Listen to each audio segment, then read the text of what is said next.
Student welcome to NET crackers, this side Anurag Sharma. Student exam की date तो UGC ने announce कर दी है कि 7 जुलाई से लेकर 14 अगस्त के बीच में यूजीसी नेट कंडक्ट होना है। बट जब तक रोल नंबर नहीं आता जब तक हम ये मान नहीं सकते कि एग्जाम एग्जैक्टली इसी टाइम फ्रेम में कंडक्ट होगा, क्योंकि पहले भी यूजीसी के डायरेक्टर ये बोल चुके हैं कि सेकेंड वीक ऑफ जून से एग्जाम कंडक्ट होना स्टार्ट होगा। बट डिले होते होते अब आज 2 जुलाई हो चुकी है और रोल नंबर का अब तक कोई अता पता नहीं है। अगर 7 जुलाई से एग्जाम कंडक्ट होने हैं तो टेक्निकली अब तक रोल नंबर रिलीज हो जाने चाहिए थे। तो ऐसे में ये कहना कि जुलाई में भी इस समय में जो यूजीसी ने कहा है एग्जाम कंडक्ट हो पाएगा, ये बहुत टफ है। तो ऐसे में सबसे जरूरी अब यही है कि अगर आप अपने एग्जाम के लिए काफी समय से प्रिपरेशन कर रहे थे तो कुछ चीजों को यहाँ पर एड ऑन करना जरूरी है। और ऐसे में करंट अफेयर्स एक इंपॉर्टेंट रोल प्ले करता है। पॉसिबली एग्जाम अगर जुलाई में भी कंडक्ट होने स्टार्ट होते हैं तो अगस्त तक ये साइकिल कंटिन्यू रहेगी। तो ऐसे में लास्ट 6 मंथ के करंट अफेयर्स हमारे लिए बहुत इंपॉर्टेंट हो जाते हैं। पेपर 1 के लिए सबसे ज्यादा इंपॉर्टेंट है ये। तो यहाँ पर बहुत सारे अलग अलग पार्ट्स हैं जहाँ पर करंट अफेयर की रिक्वायरमेंट्स होती है। जैसे कि बात करूँ हायर एजुकेशन, आईसीटी में करंट अफेयर्स आपसे पूछ लिए जाते हैं। पीपल एनवायरनमेंट में करंट अफेयर का इंपॉर्टेंट रोल है। तो यहाँ पर आज हम लोग कुछ इंपॉर्टेंट करंट अफेयर्स को डिस्कस करेंगे जो लास्ट 6 मंथ में हमारे लिए बहुत इंपॉर्टेंट रहा, जो कि एनवायरनमेंट से जुड़े हुए हैं, हायर एजुकेशन से जुड़े हुए हैं, आईसीटी से जुड़े हुए हैं। 1 बाय 1 इस वीडियो के अंदर हम सारे करंट अफेयर्स को डिस्कस करने वाले हैं। आप वीडियो को पूरा लास्ट तक देखिए, सारी चीजों को अच्छे से नोट डाउन कीजिए।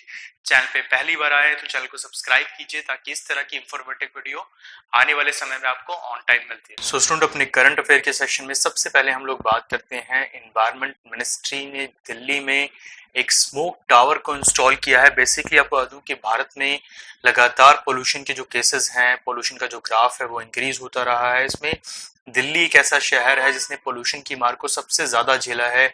हर साल विंटर्स के समय में, स्पेशली दिवाली के आसपास, दिल्ली में जो स्मोक के केसेस हैं, स्मोक के इंसिडेंट हैं, वो काफी ज्यादा बढ़ जाते हैं। ऐसे में दिल्ली के अंदर पहला स्मोक टावर जो है उसको इंट्रोड्यूस किया गया। ये ministry of environment and forest ने जो है इसको इंट्रोड्यूस किया। 7 सितंबर 2021 को इसको दिल्ली के आनंद विहार के एरिया में लगाया गया। और इसी तरह के और बहुत सारे स्मोक टावर्स को दिल्ली में अलग अलग जगह इंस्टॉल करने की बात भी की गई। देखिए, अगर बात की जाए दिल्ली की तो दिल्ली में बढ़ते हुए पोल्यूशन के केसेस जो हैं वो ज्यादातर विंटर्स के टाइम पर ही ऑब्जर्व होते हैं। और स्मोक की अगर मैं बात करूं पर्टिकुलरली तो ये कॉम्बिनेशन होता है स्मोक और फॉग का। तो जब स्मोक के इंसिडेंट हमें देखने को मिलते हैं तो ये बहुत ज्यादा हार्मफुल होते हैं लोगों के लिए, बच्चों के लिए बहुत ज्यादा हार्मफुल होते हैं। तो इस कंडीशन को देखते हुए इस पहले टावर को लगाया गया है और आने वाले फ्यूचर में ये इस चीज का एक पूरा का पूरा अनुमान है कि दिल्ली में अलग अलग जगहों पर इस तरह के टावर्स को लगाया जाएगा। अभी जो ये टावर लगाया गया है वो टाटा प्रोजेक्ट लिमिटेड ने कोलैबोरेशन किया है एनबीसीसी के साथ और उसके बाद इस टावर को इंस्टॉल किया गया है। आने वाले समय में 114 सिटीज अलग अलग जगह पे जो है इन टावर्स को लगाया जाएगा, दिल्ली के अलावा भी। स्टूडेंट, हमारा अगला करंट अफेयर है related to world wildlife week के, जो कि 2021 में 2 अक्टूबर से लेके 8 अक्टूबर के बीच में सेलिब्रेट किया गया कश्मीर के अंदर। और उसका जो पर्पस था वो ये था कि लोगों के अंदर अवेयरनेस बढ़ाई जाए इन्वायरमेंटल प्रोटेक्शन को लेके, स्पेशली वाइल्ड लाइफ प्रोटेक्शन को लेके। तो ऐसे में गवर्नमेंट ने इसी के साथ साथ दाचीगाम नेशनल पार्क को भी पब्लिक के लिए ओपन किया, जो कि काफी समय से बंद था और लोगों के लिए यहाँ पर जाना, विजिट करना आसान नहीं था। यहाँ पर शेर कश्मीर इंटरनेशनल कन्वेंशन सेंटर जो है, यहाँ पर इसको सेलिब्रेट किया गया। स्टूडेंट, हमारा अगला करंट अफेयर है ग्रीन क्रैकर्स को लेकर। हर साल हम देखते हैं जब भी दिवाली का समय आता है तो उस समय क्रैकर्स को लेकर ज्यादातर स्टेट, यहाँ तक कि सुप्रीम कोर्ट भी बैन इम्पोज कर देता है कि किसी भी तरह का फायर क्रैकर जलाना अलाउड नहीं है। ऐसे में ग्रीन फायर क्रैकर्स को इंट्रोड्यूस किया गया है। ये फायर क्रैकर्स बेसिकली उन मटेरियल से बनाए जाएंगे जो कि लेस हार्मफुल है एनवायरनमेंट के लिए, या कुछ जगहों पे कुछ टेक्नोलॉजीज इस तरह की भी इस्तेमाल की जा रही हैं कि जो फायर क्रैकर्स हैं उनमें कम से कम हार्मफुल केमिकल्स का इस्तेमाल हो, जिससे एनवायरनमेंट को भी आप कह सकते हैं कि नुकसान नहीं पहुंचेगा और लोगों की हेल्थ के ऊपर जो वर्स्ट इफेक्ट होते हैं उनको भी रोका जा सकता है। ऐसे में कुछ स्टेट जो हैं अभी डिमांड कर रहे हैं सिनेरियो में कि इस तरह के फायर क्रैकर्स को परमिशन दे दी जाए। तो हो सकता है कि आने वाले साल में जब दिवाली अभी आए तो इस तरह के फायर क्रैकर्स मार्केट में आपको इजीली अवेलेबल हो। स्टूडेंट, इसके बाद का हमारा करंट अफेयर बहुत इंपॉर्टेंट है। इंडिया ने क्या टारगेट रखा है कॉप 26 के अंदर। देखिए, इससे पहले की अगर बात की जाए तो अब तक इंडिया किसी भी एक टारगेट को लेके या कोई भी एक टारगेट ईयर को लेके बात नहीं कर रहा था, रिजेक्ट कर रहा था डायरेक्टली।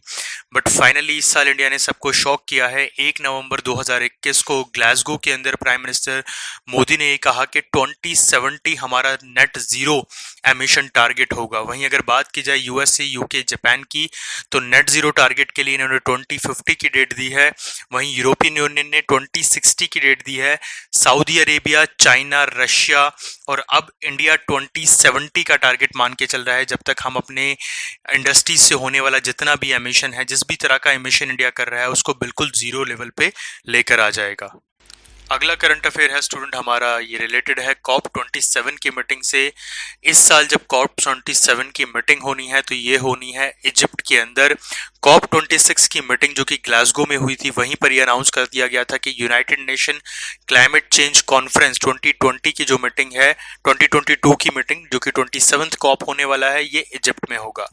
इसके बाद यहीं पर अभी अनाउंस कर दिया गया है कि 28th मीटिंग जो होनी है वो यूनाइटेड अरब अमीरात्स के अंदर होगी। देखिए, आप में से जितने लोग इस बारे में नहीं जानते कि कॉप है क्या, बेसिकली आपको बता दूं कि 1992 के अंदर United Nations framework convention on climate change आया। तो जितनी भी कंट्रीज ने इनको साइन किया वो सब एनुअली एक मीटिंग करते हैं, मिलते हैं और टारगेट्स क्या होने हैं आने वाले साल के, उसको डिस्कस किया जाता है। तो ये मीटिंग अभी होगी इजिप्ट में और इसके बाद 28th कॉप जो 2023 में होगा, ये होने वाला है यूएई के अंदर। इसके बाद का करंट अफेयर है दिल्ली वालों के लिए बहुत इंपॉर्टेंट। आपको बता दूं कि दिल्ली से भी एक नदी बहती है जिसका नाम है यमुना। पर अगर आप दिल्ली में जाएं और यमुना रिवर को देखें तो शायद एक नाले जैसी ये रिवर आपको नजर आएगी।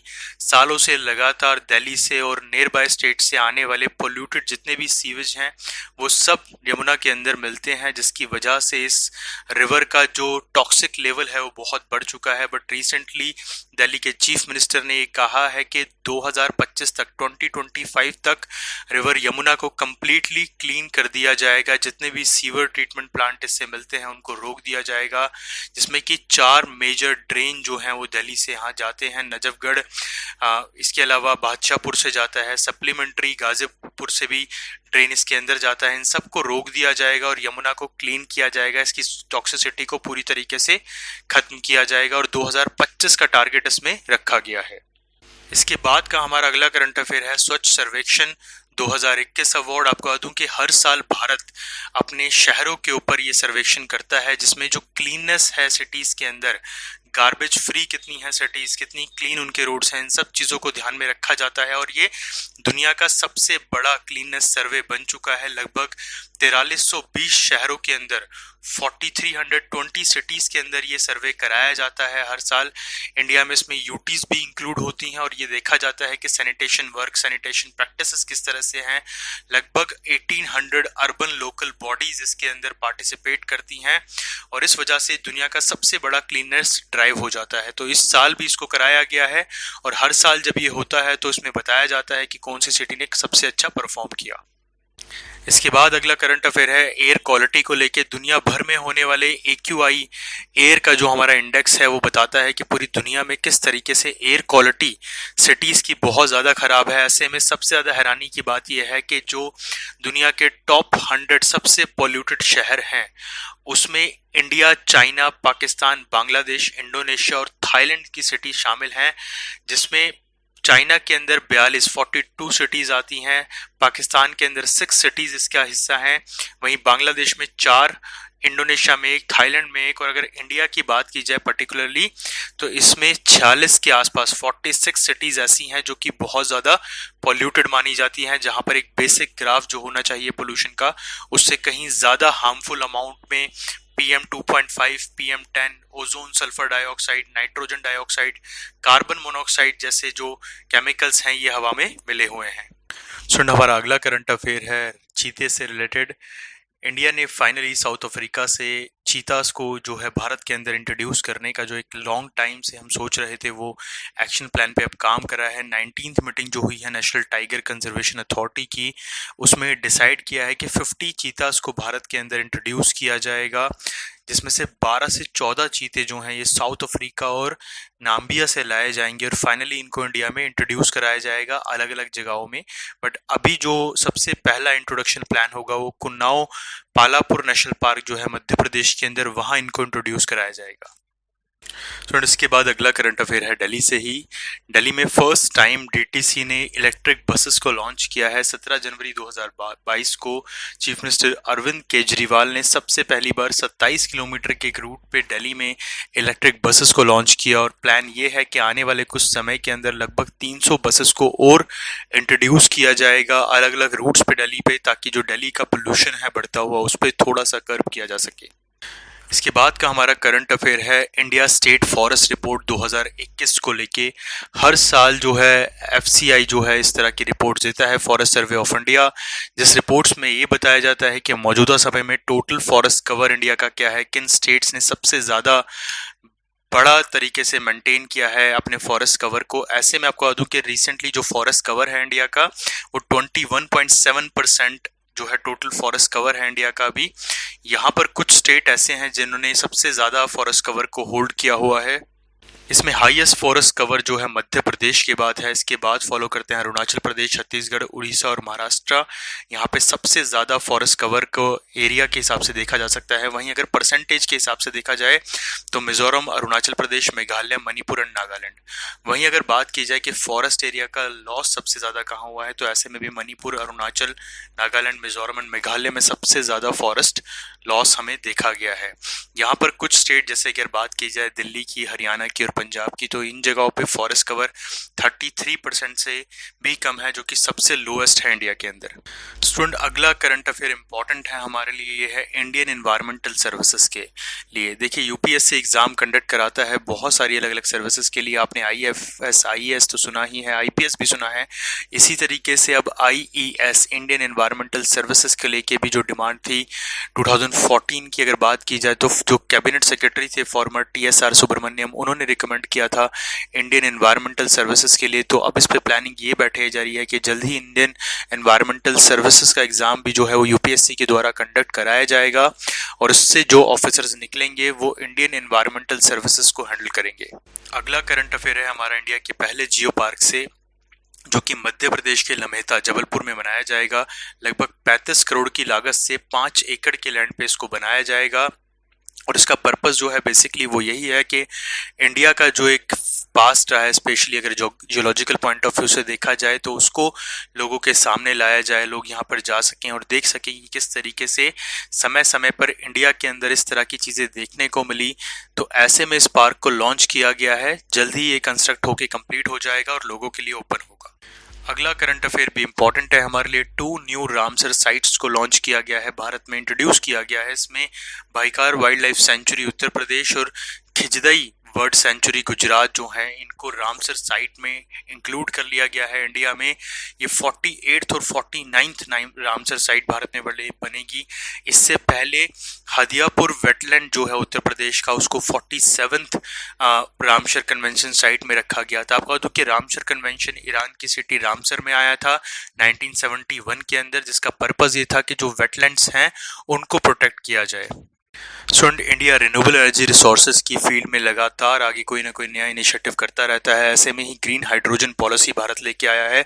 25 साल का वेवर दिया गया है इसके लिए और जून 2025 तक जो भारत के मोस्टली एनर्जी पार्क्स हैं उसके अंदर हम लोग ग्रीन हाइड्रोजन पॉलिसी को इंट्रोड्यूस करेंगे, जिसमें 30 दिन का मिनिमम इसके अंदर एक स्टॉक रखा जाएगा। उसी के साथ जितनी पोर्ट एरियाज हैं उन सब के अंदर इस तरह के बंकर्स बनाए जाएंगे जहां पर अमोनिया को जो है, ग्रीन अमोनिया को एक्सपोर्ट और इंपोर्ट के लिए रखा जा सके। इंडिया और यूक्रेन जो है अभी, इंडिया और रशिया जो है अभी ऑनगोइंग इस पूरे के पूरे प्रोग्राम में वर्क कर रहे हैं साथ ही, और आने वाले 25 सालों का टारगेट भारत ने इसमें रखा है। स्टूडेंट, अगला करंट अफेयर भी दिल्ली से ही है। दिल्ली के अंदर भारत का पहला फर्स्ट ई वेस्ट इको पार्क बनाया गया है। रजौरी गार्डन के पास इस पार्क को बनाया गया है। बेसिकली इसका पर्पस ये है कि जितने भी आप इलेक्ट्रॉनिक सामान इस्तेमाल करते हैं, जब वो ख़राब हो जाते हैं तो ऐसे में उनके द्वारा अलग अलग स्कल्पचर्स को बनाया गया है। यहाँ पर कुतुब मीनार, आईफल टावर, ताजमहल, इस तरह की चीज़ों को पुराने पार्ट्स का इस्तेमाल करके बनाया गया है। 24 फरवरी 2022 को दिल्ली के डिप्टी सीएम मनीष सिसोदिया ने इसका उद्घाटन किया। अगर आप दिल्ली में रहते हैं तो आप जरूर जाके इसको देख के आइए। स्टूडेंट, हमारा अगला करंट है अफेयर है स्टेट ग्लोबल क्लाइमेट रिपोर्ट 2021 से, जो कि WMO वर्ल्ड मीटरोलॉजिकल ऑर्गेनाइजेशन ने रिप्रेजेंट की है और 4 इंडिकेटर्स बेसिकली जो हैं क्लाइमेट चेंज की उनकी बात की है। Sea level rising, greenhouse gas concentration, ocean acidification and ocean heat को लेकर, जो कि कहा गया है कि 2021 में अब तक के अपने रिकॉर्ड के ऊपर थे, सबसे ज़्यादा इंक्रीज इनके अंदर देखा गया। और इसी के साथ अगर हम बात करें स्टेट ग्लोबल क्लाइमेट रिपोर्ट की, तो उसने ये भी इंडिकेशन दिए कि आने वाले 2050 तक जो हालात हैं वो बहुत ज़्यादा ख़राब हो सकते हैं। इसी में हम दूसरे करंट अफेयर को भी डिस्कस करते हैं। यह है स्टॉकहोमा +50 कॉन्फ्रेंस, जो कि बेसिकली इस पॉइंट को लेके हुई कि जो ग्लोबल टारगेट्स हैं उनको कैसे पूरा किया जाएगा कि आने वाले 50 सालों के अंदर अर्थ पे जितनी भी आइस है वो सब पिघल जाएगी। इसको लेके भी साइंटिस्ट मिले और अलग अलग कंट्रीज जो टारगेट्स अभी दे रही हैं उनको लेकर भी यहाँ पर डिस्कशन हुआ। स्टूडेंट, हमारा लास्ट करंट अफेयर है सिंगल यूज प्लास्टिक के लिए लगे बैन को भारत सरकार ने अभी कह दिया है कि 1 जुलाई से भारत में जो प्लास्टिक सिंगल यूज प्लास्टिक है उसका इस्तेमाल नहीं होगा। ऐसा किया जाने के ऊपर आपके ऊपर फाइन लगाया जा सकता है, सजा भी हो सकती है। और 1 जुलाई से मोस्ट ऑफ दी स्टेट जो हैं सिंगल यूज प्लास्टिक को पूरी तरीके से बैन कर रहे हैं, जिसमें हिमाचल प्रदेश की जो गवर्नमेंट है उसने भी ये क्लियर कर दिया है कि सिंगल यूज प्लास्टिक का इस्तेमाल 1 जुलाई से किसी भी फॉर्म में हिमाचल में नहीं होगा। देखिए, आप जो दूध की पैकेट्स खरीदते हैं, बॉटल्स खरीदते हैं, कई ऐसी चीज़ें हैं जिनमें इस्तेमाल होने वाली प्लास्टिक सिंगल यूज प्लास्टिक है जिसको रिसाइकल नहीं किया जा सकता। ऐसे में भारत सरकार ने ये बैन इम्पोज किया है। सो आई विश स्टूडेंट आपने सारे पॉइंट्स को अच्छे से नोट डाउन किया है। आने वाली वीडियोस में हम लोग कुछ और पॉइंट्स को डिस्कस करेंगे, कुछ क्वेश्चंस को भी डिस्कस करेंगे, कुछ और करंट अफेयर्स को अलग अलग एरियाज में डिस्कस करने वाले हैं। आप चैनल के साथ जुड़े रहिए और अपने किसी भी डाउट के लिए नीचे कमेंट बॉक्स में हमें लिखना ना भूलिए। धन्यवाद दोस्तों।